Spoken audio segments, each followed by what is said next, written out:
శ్రీ గణేశాయ నమః. శారదా గురుభ్యో నమః. ఈటీవీ లైఫ్ ఆధ్యాత్మిక ఛానల్ ప్రేక్షకులకు శుభోదయం. శ్రీరస్తు కార్యక్రమానికి శుభస్వాగతం. కార్యక్రమంలో శుభతిథి అంశంలో నేటి పంచాంగ వివరాలు పరిశీలిద్దాం. ఆంగ్ల తేదీ 24వ తేదీ 5వ నెల 2026 సంవత్సరం ఆదివారం.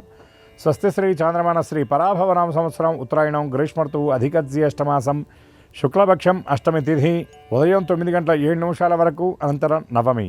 మఖానక్షత్రం ఉదయం 6:57 వరకు, అనంతరం పుబ్బా నక్షత్రం. వ్యాఘాత యోగం ఉదయం 9:22 వరకు, అనంతరం హర్షణ యోగం. భవకరణం ఉదయం 9:07 వరకు, అనంతరం బాలవకరణం.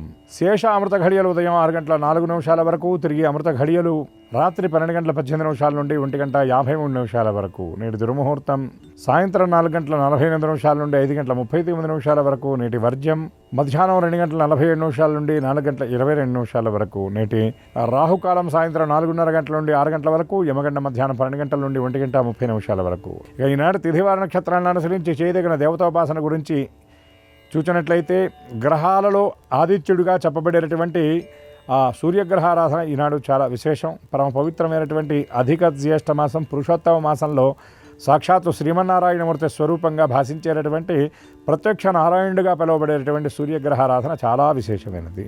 సూర్యనారాయణమూర్తిని మనం ప్రత్యక్ష దైవంగా భావిస్తూ ఉంటాం. ఏమిటంటే, మనకి మన చర్మచక్షువులతో దర్శించదగినటువంటి దైవం సూర్యనారాయణమూర్తి. స్వామికి మనం ఏదైనా పదార్థాన్ని కనుక నివేదన చేసినట్లయితే తన హస్తాలతో స్వయంగా గ్రహించినట్లుగా, స్వామి హస్తాలుగా చెప్పబడేటటువంటి కరములుగా భావించేటటువంటి కిరణములతో ఆయన ఆ ప్రసాదంలో ఉన్నటువంటి సారాన్ని ఆయన గ్రహిస్తాడు. కాబట్టి మన పూజలను ప్రత్యక్షంగా అందుకుండేటటువంటి దైవం సూర్యనారాయణమూర్తి. బ్రహ్మ విష్ణు మహేశ్వర ఆ స్వరూపంగా త్రిమూర్త్యాత్మకుడిగా ఆయన చెప్తారు. బ్రహ్మగా సృష్టికి ఆయన ఎంతో సహకరిస్తున్నాడు. అదేవిధంగా స్థితి, మనందరికీ కూడా మొక్కలు కిరణజన్య సంయోగ క్రియ ద్వారా మొక్కలు చక్కగా ఆహారాన్ని తయారు చేసుకొని అవి వృద్ధి చెంది పుష్పించి ఫలించి మనందరికీ ఆహారాన్ని అందిస్తున్నటువంటి ఆ స్థితిని, ఆ స్థితి కారకత్వాన్ని శ్రీమన్నారాయణమూర్తి స్వరూపంగా సూర్యనారాయణమూర్తి పోషిస్తున్నాడు. అదేవిధంగా చిన్న చిన్న సూక్ష్మ క్రిములు, కీటకాలు ఇవన్నీ కూడా సూర్యుడి యొక్క రాకతో ఆ కిరణాల యొక్క ఆ వేడికి, తాపానికి అవన్నీ నశిస్తున్నాయి. అంటే ఇబ్బంది పెట్టేటటువంటివన్నీ కూడా లయమైపోతున్నాయి. అంటే ఇటు సృష్టి, 2 స్థితి, 3 లయం. ఈ 3 చేసేటటువంటి పరమాత్మ ప్రత్యక్ష నారాయణుడు సూర్యనారాయణమూర్తి. ఆయన స్తోత్రపారాయణ చేస్తే చాలు, ఆయనకి నమస్కరిస్తే చాలు, సద్యఫలాన్ని ఇస్తాడు. మిగిలినటువంటి దేవతామూర్తుల ముందుకు వెళ్ళి మనం నమస్కరిస్తే ఆ ఫలితం తర్వాత ఎప్పుడో వస్తుందేమో. సూర్యనారాయణమూర్తిగా ఆయన స్తోత్రపారాయణ చేస్తూ 12 నిమిషాలు ఆయన ముందు నించొని నమస్కారం చేస్తే చాలు, మంచి ఫలితాన్ని ఇస్తాడు. ఎటువంటి ఫలితాన్ని? అఖండమైన భాగ్యాన్ని ఇస్తాడు. ఏమిటా భాగ్యం? ఆరోగ్యమే మహాభాగ్యం అని పెద్దలు చెప్తారు. అటువంటి సూర్యనారాయణమూర్తి ఏమిస్తాడంటే, ఆరోగ్యం భాస్కరాదిచ్చేత్ అంటారు. సూర్య నారాయణమూర్తిని ఆరాధించేటటువంటి క్రమంలో ఆధ్యాత్మిక భావంతో ఆయనకి నమస్కరిస్తూ ఆ 12 నిమిషాలు ఆయన ఎదురుగా నించుంటే చాలు, చక్కటి డి విటమిన్తో పాటు శరీరానికి అవసరమైనటువంటి అనేకమైన ఆ ఉపయుక్తమైన ఔషధీ గుణాలను ఆయన కాంతి ద్వారా ఇచ్చేటటువంటి మహానుభావుడు ఆయన. అటువంటి ప్రత్యక్ష నారాయణ స్వరూపం ప్రభాకరుడు. అందుకే త్రిమూర్తిశ్చ దివాకర అని ఆయన్ని స్తోత్రం చేస్తాం. ఆయన్ని స్తుతి చేయకపోయినా, ఆయనకు మనం వేరే ఇంకేదైనా అర్చన చేయకపోయినా ఆయనకి నమస్కరిస్తే చాలు, నమస్కార ప్రియో భానుహు అంటారు. కాబట్టి సమస్త శుభాలను ఇచ్చేటటువంటి ఆది దైవం ఆదిత్యుడు. అటువంటి సూర్యనారాయణమూర్తి ఆరాధన ఈనాడు యథాశక్తిగా చేసి ఆయన యొక్క దివ్య కృపకు పరిపూర్ణంగా అందరూ పాత్రలు అవుతారని, అవ్వాలని మనసారా ఆశిస్తూ శ్రీ సూర్యనారాయణ పాహిమాం.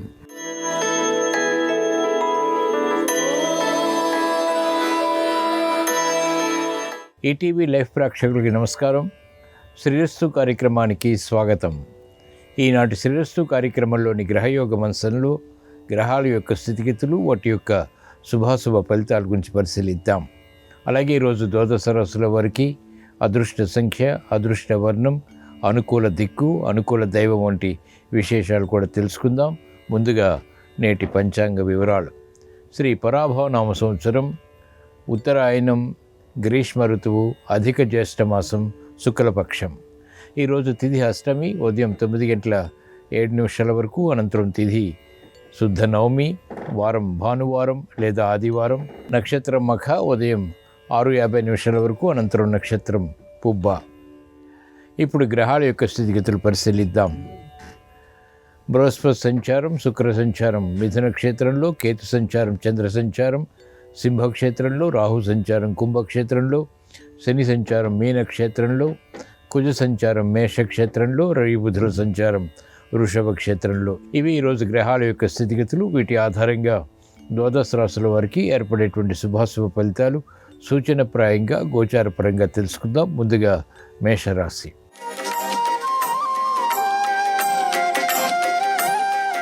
ఈరోజు మేషరాశి వారి ఫలితాన్ని పరిశీలించినట్లయితే వ్యయాన్ని నియంత్రించలేకపోతారు. అకారణ కలహాలు చోటు చేసుకునేటువంటి సంఘటనలు కుటుంబ పరంగా ఏర్పడతాయి. నూతన కార్యక్రమాల విషయంలో విఘ్నాల్ని కూడా చూస్తారు. శ్రమ అధికమవుతుంది. చేపట్టినటువంటి కార్యకలాపాలు పదే పదే చేయవలసినటువంటి ఆవశ్యకత ఉంటుంది. అనుకోని సంఘటనలు వృత్తి, వ్యాపార, ఉద్యోగ సంబంధిత కార్యకలాపాల్లో చోటు చేసుకుంటాయి. మనస్తాపాన్ని కలిగిస్తాయి. గట్టి కృషితో మాత్రమే కార్యక్రమాలు పూర్తి చేయవలసినటువంటి సంఘటనలు సంతృప్తిని కలిగిస్తాయి. నూతన కార్యక్రమాల విషయంలో జాగ్రత్తతో కూడినటువంటి నిర్ణయాలు తప్పనిసరి. ఈరోజు మేషరాశి వారి అదృష్ట సంఖ్య 1. ఈరోజు మేషరాశి వారి అదృష్ట వర్ణం ఎరుపు. అనుకూల దిక్కు ఉత్తరం. ఈరోజు మేషరాశి వారు శ్రీ సుబ్రహ్మణ్య స్వామిని భక్తి శ్రద్ధలతో దర్శించడం, స్మరించడం, పూజించడం ద్వారా ఏలినాటి శని ద్వారా, ఇతర గ్రహ ప్రతికూలత ద్వారా ఏర్పడేటువంటి విఘ్నాలు, జాప్యాలు, అవరోధాలు ఎదుర్కోగలుగుతారు. ధైర్య సాహసాలతో కూడినటువంటి కార్యక్రమాల ద్వారా విజయాలు ప్రాప్తిస్తాయి.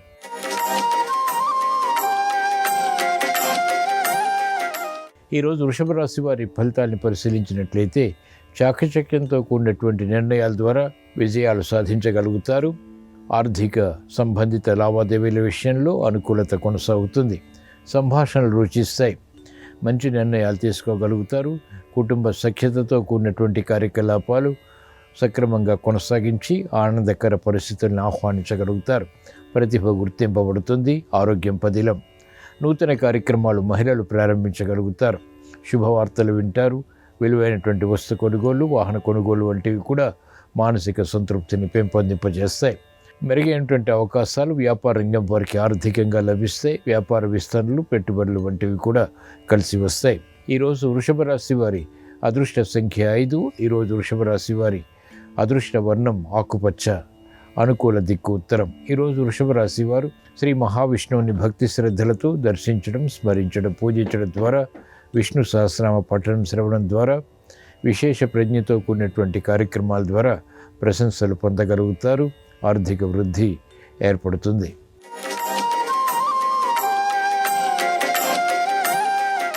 ఈరోజు మిథున రాశి వారి ఫలితాన్ని పరిశీలించినట్లయితే భూ సంబంధిత లావాదేవీల్లో ప్రావీణ్యత పెరుగుతుంది.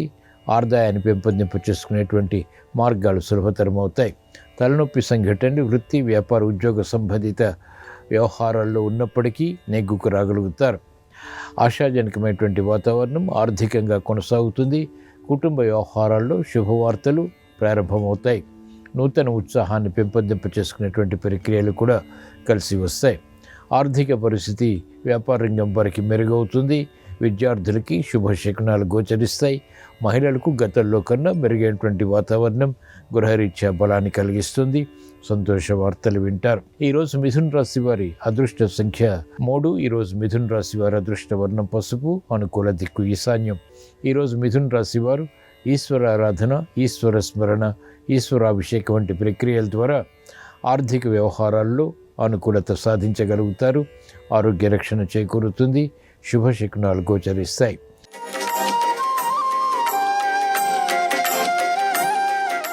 ఈరోజు కర్కాటక రాశి వారి ఫలితాన్ని పరిశీలించినట్లయితే మంచి అవకాశాలు ఆకస్మికంగా చేజారిపోతాయి. చేపట్టినటువంటి కార్యకలాపాలపై పట్టు బిగించలేకపోతారు. వ్యయం ఉన్నప్పటికీ శుభవ్యయం, ఆశించినటువంటి ప్రయోజనాలు క్రమక్రమంగా పొందగలుగుతారు. తలనొప్పి సంఘటనలు వృత్తి, వ్యాపార, ఉద్యోగ సంబంధిత కార్యకలాపాల్లో ఆకస్మికంగా ప్రారంభమవుతాయి. తెలివైనటువంటి నిర్ణయాలు తీసుకున్నప్పటికీ ఆకస్మికంగా ప్రతికూలతను పెంచుతాయి. ఆరోగ్య విషయంలో జాగ్రత్తలు పాటించాలి. చేపట్టినటువంటి కార్యకలాపాలు వ్యాపార రంగం వారికి మెల్లమెల్లగా కలిసి వస్తాయి. విద్యార్థులకి కఠిన పరీక్షలు ఉంటాయి. ఈరోజు కర్కాటక రాశి వారి అదృష్ట సంఖ్య 2. ఈరోజు కర్కాటక రాశి వారి అదృష్ట వర్ణం ఎరుపు. అనుకూల దిక్కు తూర్పు. ఈరోజు కర్కాటక రాశి వారు శ్రీ దక్షిణామూర్తిని భక్తి శ్రద్ధలతో దర్శించడం, స్మరించడం, పూజించడం ద్వారా కార్యకలాపాల్లో వేగం పెరుగుతుంది. సమస్యలు వేగవంతంగా పరిష్కరింపబడతాయి. అనుచిత పరిస్థితులు అనుకూలంగా మరల్చుకుని విజయాలు పొందగలుగుతారు.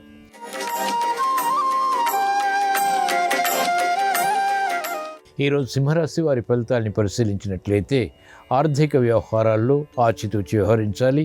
లాభదాయకమైనటువంటి కార్యకలాపాలు ఒక్కొక్కటిగా పూర్తి చేయగలుగుతారు. ప్రతి పనిని వేగవంతంగా ప్రారంభించినప్పటికీ అంతిమ ఫలితాలు ఆలస్యంగా లభిస్తాయి. నూతన ఉత్సాహాన్ని ప్రయత్నపూర్వకంగా మాత్రమే పెంపొందింప చేసుకోగలుగుతారు. కుటుంబ వ్యవహారాల్లో సఖ్యత పెరుగుతుంది. చేపట్టినటువంటి కార్యకలాపాలు వేగవంతంగా కలిసి వచ్చినప్పటికీ ఆలోచన విధానంలో ప్రతికూల మార్పులు కూడా చోటు చేసుకుంటాయి. ఆరోగ్య విషయంలో చిరు సమస్యలు తలెత్తుతాయి. వ్యాపార రంగం వారికి ప్రత్యర్థులు బలపడతారు. క్రీడారంగం వారికి పోటీ పెరుగుతుంది. అనుకూల పరిస్థితులు విద్యార్థులకి క్రమక్రమంగా మాత్రమే పెరుగుతాయి. ఈరోజు సింహరాశి వారి అదృష్ట సంఖ్య 1. ఈరోజు సింహరాశి వారి అదృష్ట వర్ణం ఎరుపు, అనుకూల దిక్కు తూర్పు. ఈరోజు సింహరాశి వారు శ్రీ సూర్య భగవాన్ని భక్తి శ్రద్ధలతో దర్శించడం ద్వారా, స్మరించడం ద్వారా, నమస్కరించడం ద్వారా ఎక్కువ విజయాలు సాధించగలుగుతారు. ఆరోగ్య రక్షణ చేకూరుతుంది. ఆర్థిక వ్యవహారాలు కూడా కలిసి వస్తాయి. సమస్యలు వేగవంతంగా పరిష్కరింపబడతాయి.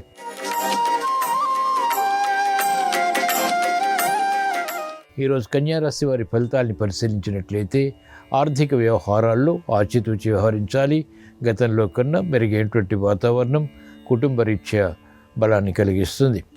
మిత్రులతోటి, స్నేహితులతోటి సఖ్యత కొనసాగించగలుగుతారు. అనుకోని సంఘటనలు గృహరీత్యా చోటు చేసుకున్నప్పటికీ తెలివైనటువంటి నిర్ణయాల ద్వారా వాటిని పరిష్కరించుకోగలుగుతారు. శుభ ప్రయత్నాలు ఆశాజనకంగా మారతాయి. శ్రమ ఉన్నప్పటికీ చేపట్టినటువంటి కార్యకలాపాలపై పట్టు బిగించగలుగుతారు. మెరుగైనటువంటి అవకాశాలు వ్యాపార రంగం వారికి ఆకస్మికంగా సిద్ధిస్తాయి. విద్యార్థులకి విదేశీ సంబంధిత ప్రయత్నాలు విద్యాపరంగా కలిసి వస్తాయి. కన్యారాశి వారి అదృష్ట సంఖ్య 5.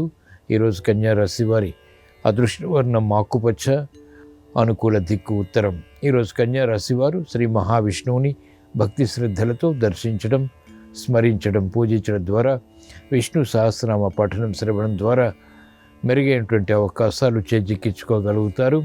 తలనొప్పి సంఘటనల నుంచి విముక్తి లభిస్తుంది.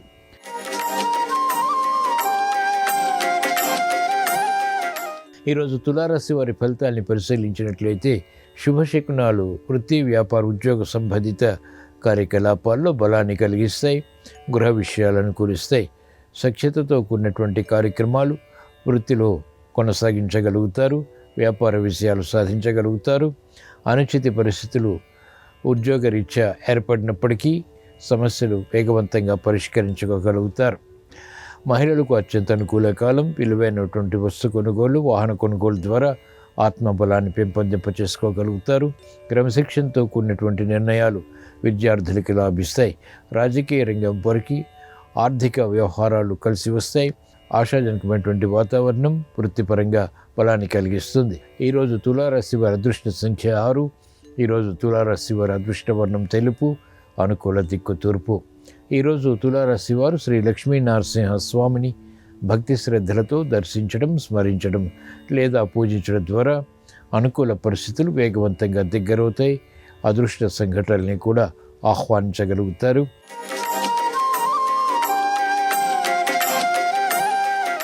ఈరోజు వృశ్చిక రాశి వారి ఫలితాల్ని పరిశీలించినట్లయితే ఆగిపోయినటువంటి కార్యక్రమాలు పునఃప్రారంభించగలుగుతారు. ఆర్థిక వ్యవహారాల్లో నష్ట ద్రవ్య ప్రాప్తికే చేసేటువంటి ప్రయత్నాలు కలిసి వస్తాయి. గతంలో ఆగిపోయినటువంటి కార్యకలాపాలు ఇప్పుడు ప్రారంభించగలుగుతారు. విజయవంతం చేయాలనేటువంటి పట్టుదల పెరుగుతుంది. ఆరోగ్య విషయాల్లో ప్రతికూలత తగ్గుతుంది. సమస్యల్ని వేగవంతంగా పరిష్కరించుకునేటువంటి దిశగా చేసేటువంటి ప్రయత్నాలు కలిసి వస్తాయి. నూతన ఉత్సాహం పెరుగుతుంది. క్లిష్ట సమస్యలు పరిష్కరింపబడతాయి. ఆరోగ్య విషయంలో మహిళలకు ప్రతికూలత తగ్గుతుంది. కార్యక్రమాలు వేగవంతంగా ప్రారంభించగలుగుతారు. గతంలో కన్నా మెరుగైనటువంటి వేగం ఆర్థిక విషయాల్లో బలాన్ని కలిగిస్తుంది.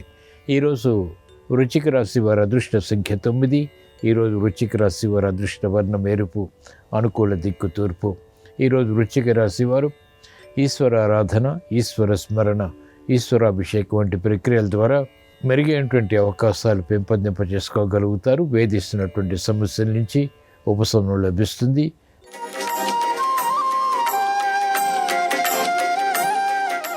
ఈరోజు ధనుస్సు రాశి వారి ఫలితాన్ని పరిశీలించినట్లయితే ఆకస్మిక చిక్కులు, సమస్యలు, వృత్తి, వ్యాపార, ఉద్యోగ సంబంధిత కార్యకలాపాల్లో తారసపడతాయి. ఆగిపోయినటువంటి కార్యక్రమాలు కొనసాగించలేకపోతారు. ప్రతి పనిని పదే పదే చేయవలసినటువంటి అవసరం ఉంటుంది. అనుకూల పరిస్థితులు క్రమక్రమంగా మాత్రమే కలిసి వస్తాయి. గతంలో వేగం తగ్గుతుంది. మహిళలు ఆరోగ్య విషయంలో జాగ్రత్తలు పాటించాలి. ఆకస్మిక చిక్కులు, సమస్యలు, వృత్తి, వ్యాపార, ఉద్యోగ సంబంధిత కార్యక్రమాల్లో ఎదుర్కోవాల్సి వస్తుంది. మెరుగైనటువంటి అవకాశాలు వ్యాపార రంగం వరకు తగ్గుతాయి. ప్రత్యర్థులు బలపడతారు. అనుకూల పరిస్థితులు ప్రయత్నపూర్వకంగా మాత్రమే లభిస్తాయి. ఈరోజు ధనుస్సు రాశి వారి అదృష్ట సంఖ్య 3. ఈరోజు ధనుస్సు రాశి వారి అదృష్ట వర్ణం పసుపు. అనుకూల దిక్కు ఈశాన్యం. ఈరోజు ధనుస్సు రాశి వారు శ్రీ దక్షిణామూర్తిని భక్తి శ్రద్ధలతో దర్శించడం, స్మరించడం లేదా పూజించడం ద్వారా సమస్యలు వేగవంతంగా పరిష్కరింపబడతాయి. ఆలోచన సంపత్తి పెరుగుతుంది. చేపట్టినటువంటి కార్యకలాపాలు వేగవంతంగా పూర్తి చేయగలుగుతారు. తెలివైనటువంటి నిర్ణయాల ద్వారా సమస్యలను అధిగమించగలుగుతారు.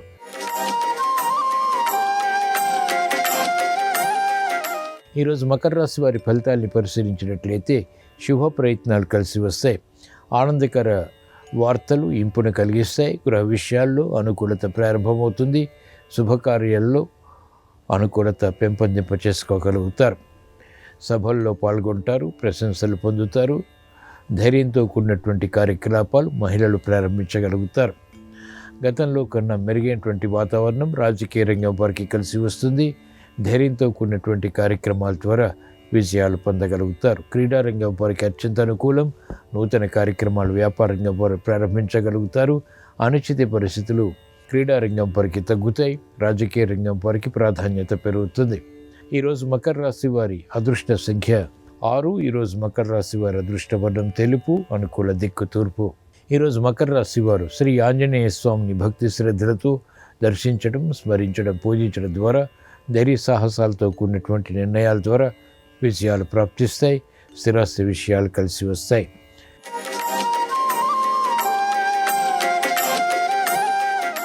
ఈరోజు కుంభరాశి వారి ఫలితాలని పరిశీలించినట్లయితే శత్రు భీతి పెరుగుతుంది. శత్రువులు వృద్ధి చెందుతారు. కార్యక్రమ నిర్వహణలో నైపుణ్యం తగ్గుతుంది. నత్తనడక కార్యక్రమాల ద్వారా ఏర్పడినటువంటి ప్రతికూలత ప్రబలమవుతుంది. పిల్లల విషయంలో చిరు సమస్యలు తలెత్తుతాయి. మంచి నిర్ణయాలు తీసుకున్నప్పటికీ ఇతరుల అపార్థం చేసుకునేటువంటి సంఘటనలు ఉంటాయి. శ్రమకి గురయ్యేటువంటి కార్యకలాపాలు కొనసాగుతాయి.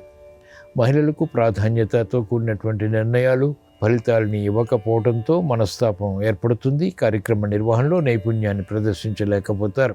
ప్రత్యర్థులు బలపడతారు. శత్రు భీతి పెరుగుతుంది. మిత్రులు శత్రులు అవుతారు.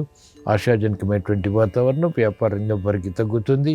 చేపట్టినటువంటి కార్యకలాపాలపై విముఖత ఉంటుంది. ఈరోజు కుంభరాశి వారి అదృష్ట సంఖ్య 2. ఈరోజు కుంభరాశి వారి అదృష్ట వర్ణం ఎరుపు. అనుకూల దిక్కు తూర్పు. ఈరోజు కుంభరాశి వారు శ్రీ సుబ్రహ్మణ్య స్వామిని భక్తి శ్రద్ధలతో దర్శించడం, స్మరించడం లేదా పూజించడం ద్వారా వివిధ రకాల కార్యకలాపాలు ఒకేసారి చేపట్టి విజయాలు పొందగలుగుతారు. శ్రమను అధిగమించగలుగుతారు. ఏలినాటి శని ద్వారా ఇతర గ్రహ ప్రతికూలత ద్వారా ఏర్పడినటువంటి సమస్యలకు పరిష్కారాలు లభిస్తాయి.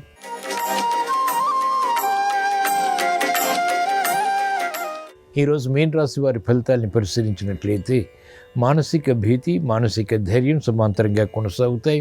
మందత్వం పెరుగుతుంది. చేపట్టినటువంటి కార్యకలాపాలు ఆలస్యంగా కలిసి వస్తాయి. చిరాకు పరిస్థితుల్ని అనుకూలంగా మరల్చుకునేటువంటి ప్రయత్నాలు కొంతవరకు ఊరట కలిగిస్తాయి. ఉద్యోగ ప్రయత్నాల్లో ఆశాజనకంగా వాతావరణం ఏర్పడుతుంది. క్రమశిక్షణతో కూడినటువంటి కార్యక్రమ నిర్వహణ వ్యాపార రంగం వారికి ఆర్థికంగా కలిసి వస్తుంది. నూతన కార్యక్రమాలకు మహిళలు శ్రీకారం చుట్టగలుగుతారు. ఆందోళన ఉంటుంది. చేపట్టినటువంటి కార్యకలాపాలపై అసహనం కూడా ప్రదర్శించగలుగుతారు. ఈరోజు మీన రాశి వారి అదృష్ట సంఖ్య 1. ఈరోజు మీన రాశి వారి అదృష్ట వర్ణం ఎరుపు. అనుకూల దిక్కు తూర్పు.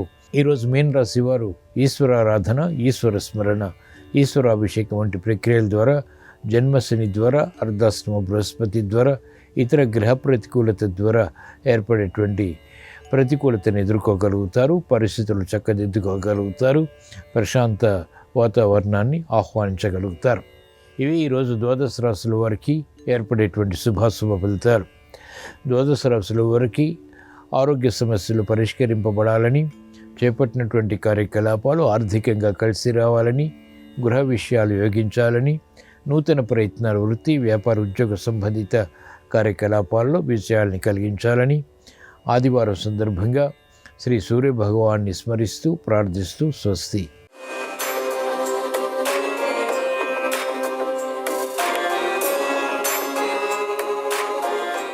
నమస్కారం. బృహస్పతి రచించిన బృహస్సంహితలో చెప్పబడిన శకున ప్రకరణానికి ఉన్నటువంటి ప్రాధాన్యత ఏంటో, బృహస్పతి రచించిన శకున ప్రకరణాన్ని అనుసరించి ఎటువంటి శకునాలు విశేషమైన అదృష్టాన్ని కలిగింపజేస్తాయో, శకునాలను గురించి మహర్షులు చెప్పిన విధి విధానాలేంటో నేటి శుభం లాభం అనే శీర్షికన పరిశీలిద్దాం. ప్రధానంగా దేవగురువైనటువంటి బృహస్పతి బృహస్సంహిత అనే ఒక గ్రంథాన్ని రచించాడు. ఈ గ్రంథంలో శకున ప్రకరణము, స్వప్నాధ్యాయము, వీటి గురించి అనేక వేల శ్లోకాలు చెప్పడం జరిగింది. బృహస్పతి రచించినటువంటి ఈ శకున ప్రకరణాన్ని అనుసరించినట్లయితే ముఖ్యమైన కార్యనిమిత్తమై బయటికి వెళ్ళేటప్పుడు కొన్ని శకునాలు ఎదురైనట్లయితే ఆ శకునాలు విశేషమైన శుభ ఫలితాలను కలిగింపజేస్తాయని బృహస్పతి తను రచించినటువంటి గ్రంథంలో తెలియజేశాడు. శకునాలలో 2 రకాలైనటువంటి శకునాలు ఉంటాయి, సజీవాలు, నిర్జీవాలు. సజీవాలు అంటే ఏవైనా జంతువులు, ఆవులు, ఎద్దులు, మేకలు, ఇటువంటివి సజీవ శకునాలు. నిర్జీవాలు అంటే పాలు, పెరుగు, పళ్ళు, అగ్నిహోత్రము, వీటన్నిటినీ నిర్జీవాలు అంటారు. సజీవ శకునాలు కానీ నిర్జీవ శకునాలు కానీ ముఖ్యమైన కార్యనిమిత్తమై బయటికి వెళ్ళేటప్పుడు కొన్ని శకునాలు ఎదురైనట్లయితే ఆ కార్యక్రమం దిగ్విజయంగా పూర్తవుతుందని, అది శుభ సూచకమని బృహస్పతి తను రచించిన బృహస్సంహితలో తెలియజేశాడు. బృహస్సంహిత అనే ప్రామాణిక గ్రంథాన్ని బట్టి ఎవరైనా ముఖ్యమైన కార్యనిమిత్తమై బయటికి వెళ్ళేటప్పుడు ఆవు కానీ, ఎద్దు కానీ, ఏనుగు కానీ, గుర్రం కానీ, మేక కానీ ఎదురైనట్లయితే అది శుభశకునంగా భావించాలి. వెళ్ళే పనిలో విజయం అందిపుచ్చుకోవటానికి ఆస్కారం ఉంటుంది. అలాగే కార్యనిమిత్తమై బయటికి వెళ్ళేటప్పుడు పాలు కానీ, పెరుగు కానీ, పండ్లు కానీ, వీటిలో ఏవి ఎదురైనా కూడా అది శుభశకునంగా తప్పనిసరిగా గుర్తించాలి. మీరు వెళ్తున్న కార్యాన్ని దిగ్విజయంగా పూర్తి చేసుకోవటానికి ఆస్కారం ఉంటుంది. బియ్యం ఎదురుగా వచ్చినా కూడా ఉత్తమ ఫలితాలు కలుగుతాయి. కార్యనిమిత్తమై బయటికి వెళ్ళేటప్పుడు నీటి బిందెలు పట్టుకొని ఎవరైనా ఎదురైతే చాలా మంచిది. దానివల్ల విశేషంగా అదృష్టం కలిసి వస్తుంది. అలాగే మంగళ వాయిద్యాలు ముఖ్యమైన పని మీద బయటికి వెళ్ళేటప్పుడు ఎదురైతే చాలా మంచిది. వీణ, మృదంగము, ఇటువంటివి ఏవైనా సరే ఎదురైనట్లయితే దానివల్ల కూడా శుభ ఫలితాలు చేకూరతాయి. తెల్లటి అన్నము, తెల్లటి వస్త్రాలు కార్యనిమిత్తమై బయటికి వెళ్ళేటప్పుడు ఎదురైనట్లయితే దానివల్ల అద్భుతమైన ప్రయోజనాలు చేకూరతాయి. మండుతున్న అగ్నిహోత్రం కనిపిస్తే చాలా మంచిది. అగ్నిని చూస్తే ముఖ్యమైన పని మీద బయటికి వెళ్ళేటప్పుడు విశేషమైనటువంటి అదృష్టాన్ని సిద్ధింపజేసుకోవచ్చు. అదేవిధంగా కొన్ని ప్రత్యేకమైన లోహాలు ముఖ్యమైన పని మీద బయటికి వెళ్ళేటప్పుడు చూసినా కూడా అదృష్టం కలిసి వస్తుందని బృహస్సంహితలో చెప్పారు. కంచు లోహం కానీ, రాగి లోహం కానీ, కంచుతో చేసిన వస్తువులు కానీ, రాగితో చేసిన వస్తువులు కానీ కార్యనిమిత్తమై వెళ్ళేటప్పుడు కనిపించినా వాటిని తాకినా దాన్ని శుభశకునంగా ప్రతి ఒక్కరూ గుర్తించాలి. అలాగే ఎప్పుడైనా కార్యనిమిత్తమై బయటికి వెళ్ళేటప్పుడు గాజులు ఎదురైతే కూడా చాలా మంచిది. పెండ్లి ఊరేగింపు ఎదురైతే కూడా విశేషమైన శుభ ఫలితాలు చేకూరుతాయి. వీటిలో ఏది కనిపించినా కూడా వెళుతున్న కార్యక్రమాన్ని దిగ్విజయంగా పూర్తి చేసుకోవచ్చు. అయితే శకున శాస్త్రం సంబంధించి మహర్షులు కొన్ని ప్రత్యేకమైనటువంటి విధి విధానాలను చెప్పడం జరిగింది. బృహస్పతి మాత్రం ఖచ్చితంగా శకునం చూసుకొని వెళితే శుభ ఫలితాలు కలుగుతాయని విశదీకరించాడు. అయితే మహర్షులలో వ్యాస భగవానుడు మాత్రం ఎప్పుడైనా ప్రయాణం చేయవలసి వస్తే మనోధైర్యంతో, ఆత్మవిశ్వాసంతో భగవన్నామస్మరణ చేసుకొని ప్రయాణం చేస్తే విజయం వరిస్తుందని వ్యాస భగవానుడు సెలవిచ్చాడు. వశిష్ఠుడు మాత్రం ముఖ్యమైనటువంటి కార్యనిమిత్తమై బయటికి వెళ్ళేటప్పుడు తిథివార నక్షత్రాలు చూసుకొని వెళ్ళమని సెలవిచ్చాడు. అంటే పంచాంగం చూసుకుని వెళ్ళాలని వశిష్ఠ మహర్షి సెలవిచ్చారు.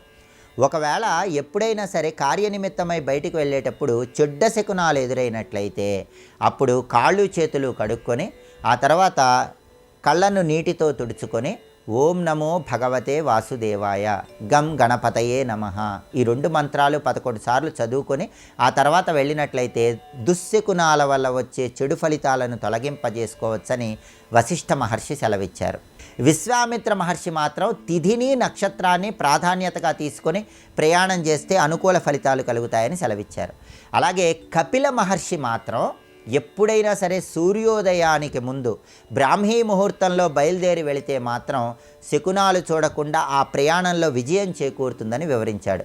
పరాశర మహర్షి ఏం చెప్పాడంటే ముఖ్యమైన పని మీద బయటికి వెళ్ళేటప్పుడు తల్లిదండ్రులు ఎదురు రావటం గొప్ప శకునమని పరాశర మహర్షి సెలవిచ్చాడు. అలాగే భరద్వాజ మహర్షి ఏం చెప్పాడంటే ఎప్పుడైనా సరే ప్రయాణాల్లో కష్టాలు ఎదురవుతున్నప్పుడు ఇష్టదేవతను మనస్సులో స్మరించుకుంటూ ఇష్టదేవతల నామాలు స్మరించుకుంటూ ప్రయాణం చేస్తే అనుకూల ఫలితాలు వస్తాయని భరద్వాజ మహర్షి సెలవిచ్చాడు. ఇలా ఒక్కొక్క మహర్షి ఒక్కొక్క రకంగా ప్రయాణాల గురించి సెలవిచ్చినప్పటికీ దేవగురువైనటువంటి బృహస్పతి రాసినటువంటి బృహత్ సంహితలో మాత్రం ఈ శకున ప్రకరణానికి ప్రత్యేకమైన ప్రాధాన్యత చెప్పారు. అలాగే మన భారతీయ పూజా విధి విధానంలో జపానికి ప్రత్యేకమైన ప్రాధాన్యత చెప్పడం జరిగింది. జపం చేసేటప్పుడు పాటించాల్సిన ముఖ్యమైన నియమాలేంటో, ఏ ఆసనం మీద కూర్చొని జపం చేస్తే అనుకూల ఫలితాలు కలుగుతాయో, అలాగే జపం చేసేటప్పుడు ఎటువంటి తప్పులు చేయకూడదో, జపానికి ఉన్నటువంటి ప్రాధాన్యత నియమాలేంటో రేపటి శుభం లాభం అనే శీర్షికన పరిశీలిద్దాం. నమస్కారం. ఈ కార్యక్రమాన్ని తిరిగి చూడాలనుకుంటే www.youtube.com/ETV Life Spiritual లో చూడవచ్చు.